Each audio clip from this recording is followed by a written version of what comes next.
But yeah, you know what? One of the most interesting like phenomenon things that I've realized is because I remember like Grace would always say this, and Mum would always say this, like, okay, like at what point, you know, are you no longer going to have to like stress about it? And I remember being, you know, and you know what really messed me up early on, which I haven't opened this website in months now, but Social Blade. Oh my God. Because it's the numbers, you know, there's no other job. It's almost like a job where every minute of every day you're being given a performance review. You know, people like stress about getting their performance reviews in like normal work roles and being like, okay, what can I do better? What can I do worse? YouTube, literally 10 times a day, when you're refreshing Social Blade all the time, is telling you, this is exactly how you're doing today. Hey, you know that video you posted today? Yeah, that's a 7 out of 10. Oh, dude. Like that's like your third worst performing video that you've posted in the last 10. Like, and you know what? Like, it's not looking good for you, mate. And the thing is though, and I think those performance reports are something we can probably go even deeper into. But you know what I realized was super interesting for me personally is like tracking stuff like sub growth. To break it down to a super simple metric, I noticed that it didn't matter what was happening with my sub growth. It was still a catalyst to make me want to work more. Because if my sub growth started, you know, let's say I had like a base level of like 1,000 subs a day during like the Overwatch times, right? If my sub level dipped down to like 700, 600 in a day, then that day I'd be like, oh my God, it's all ending. I need to work harder. I need to work better. I need to do better videos. I need to make better thumbnails because I'm losing momentum. And if I lose momentum, it's all over. Like my career is dead. But at the same time, the next day, it goes up to 1,600, 2,000 subs in a day even, maybe 5,000 if it's like an absolutely crazy one. And then I'd be like, oh my God, I'm on like a momentum streak right now, dude. YouTube is pushing my content like make hay while the sun shines. I need to take advantage of this. I need to ride this wave. I need to put out better videos than ever right here, right now. So it didn't matter. It didn't matter if my channel was doing better than ever or worse than ever. My brain was still saying, you need to be doing longer hours. You need to be not doing other things. You need to be staying in your study and making better content because otherwise you're going to screw it all up.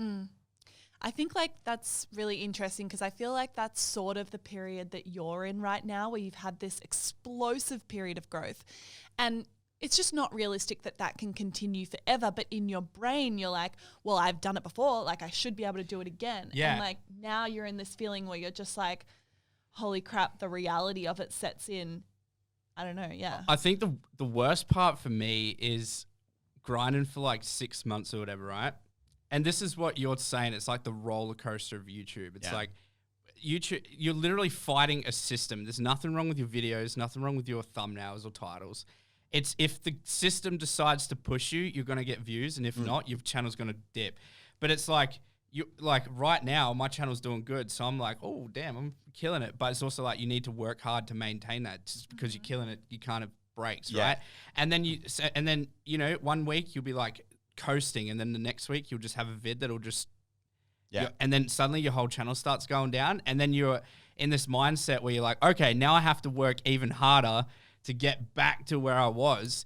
But for me it was like I worked so hard to get, you know, to where I was, and then in January I took a week break and I went to America for an event, and then I come back and I hadn't uploaded for 10 days and I was like, oh, my channel's not.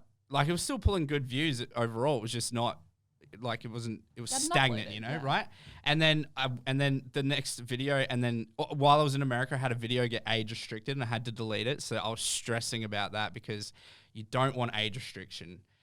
Like, as much as they say it doesn't affect your channel, trust me, it does, because literally I got age restricted, deleted the vid, I came back. I love the amount of stuff that YouTube lies about. Just a quick point. YouTube's like, no, guys, trust us. Age restricting doesn't impact your video. It's like, boys, literally watch my views get quartered the second you put that age restriction on. I literally, this is the thing, right? It's like Josh Dubb, the person I record with a lot, got age restricted as well, and he was coasting, and literally it was like a roadblock. The next 10 uploads that he uploaded were not performing as they usually would, and now he's fine. And then I got age restricted when I was in America. One video got age restricted. I deleted it. I come home from this trip with no content ready to upload, and I hadn't uploaded for 10 days. And then I'm like, all right, so what I did was I re-edited that video to upload again, and it got age restricted again. And then, you know, I was like, I left it up, I appealed it. And when I appealed it, YouTube removed the age restriction. I was like, why is this even a thing? But literally the next 6 uploads that I uploaded did the worst they've ever done. You're in the naughty corner. Right. And I think what you said there that was really interesting was when you were like, oh, my channel's doing good. Like, I'm feeling good. And then you were like, and then I had a video do bad. And I'm like, crap. Yeah. And I think it's like, that's the thing about YouTube that I find is so different to other jobs is it's just you. Like the Muselk channel is you. The Mully channel is you. There's no fallback. All the wins are yours and all the losses are yours. Yeah. And because most people's channels are connected, at least in some way, to their personality, it's so personal that if you're doing well, you can, you know, if your YouTube channel is doing well, you can fall into this thinking of, I'm doing great. And if your YouTube channel isn't doing well, it could be due to a whole heap of reasons, you think, I'm shit. Like, my channel is doing shit and I am shit. Yeah. Like, I'm doing a bad job right now. I'm not as valuable as I was a week ago when my channel was getting more views. Well, that's the other thing, because you're right, it is all on you because you really don't have a fallback in terms of anyone to blame. But also, you know, you can't be like, oh, Sharon from accounting, she's the reason profits are down. Yeah. But also the fact that I feel like on YouTube, because, you know, especially number one, people post content so regularly, and also that, like, I think pretty much every creator probably agrees, you're only as good as your last video. Mm-hmm. So I could have like 5 absolute banger videos in a row, absolutely smash it out of the park, great views. Then I post the next video and it's like an 8 out of 10. Just so people know, YouTube, when you upload a video, it gives you like a rating out of 10. So if a video is an 8 out of 10, it means it's my like 8th, you know, bottom 2 or bottom 3 of the last 10 videos I've posted in terms of how it's performing. But, you know, if I post a video, then it's like an 8 out of 10. I'm like, oh, this sucks. You know, like you don't have that overarching perspective of like things going well. You stay really tied to it. And also off the back of what you were saying, it's just an interesting point, because you were talking about how it's kind of scary that, you know, obviously there is a correlation between making good content and your content doing well. It's not like YouTube's completely random. The algorithm has stuff that it works off in terms of how it promotes videos, but there is a big element of like how my video performs feels a little bit out of your control. You know, some days one video will go absolutely viral and you're like, this is the worst, my most viewed video ever on my channel, top 10 worst videos I've ever made. Great thumbnail, horrible bit of content. So like sometimes you know, that feeling of like being out of control is really, really frustrating. It's like, why did this video do bad? And YouTube's like, oh, the click-through rate was medium. And you're like, mate, what? Well, they don't tell you, right? It was good. It was good. Like, it was fine. They don't say, oh, you know, people clicked off here because you had a longer transition than usual or something like that. And you're trying to read into all this data, and you also have to figure that out on your own. So now it becomes, I'm not just playing games or editing a video. How can I construct this video to favor retention? Because you can literally see it in the graph. If your video has a bad retention, you will not get the good views. For me, it's like, say 50, like for example, like the video uploaded 4 days ago, did 40,000 views first hour and it did 35,000 views the first hour. So the graph was like this, right? Like for me, I think the reason being is because it got a 6.5 minute retention.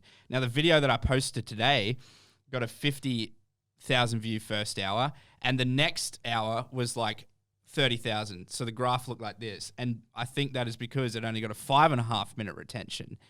I feel like everyone listening is like, what the hell is he talking about? Well, I feel like you can literally look at the graph before they even show you retention and decide whether it got a shit retention or not. Now, I'm not saying 5.5 minutes is bad, but it's definitely not as good as 6.5 minutes, right? Yeah. I know what you mean. Yeah, those the stats behind it. But I think, you know, what was funny for me is that, you know, how like how it feels like how your video performs can be out of your control. Like what the algorithm does, what videos go viral sometimes feels kind of baseless. Yeah.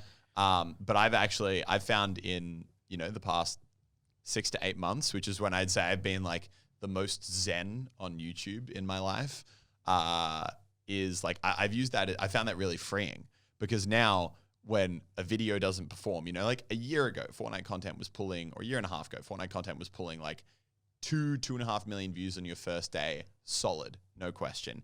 Then like over the course of a month or two, probably 5, 6, 7 million views, 10 million on a good video.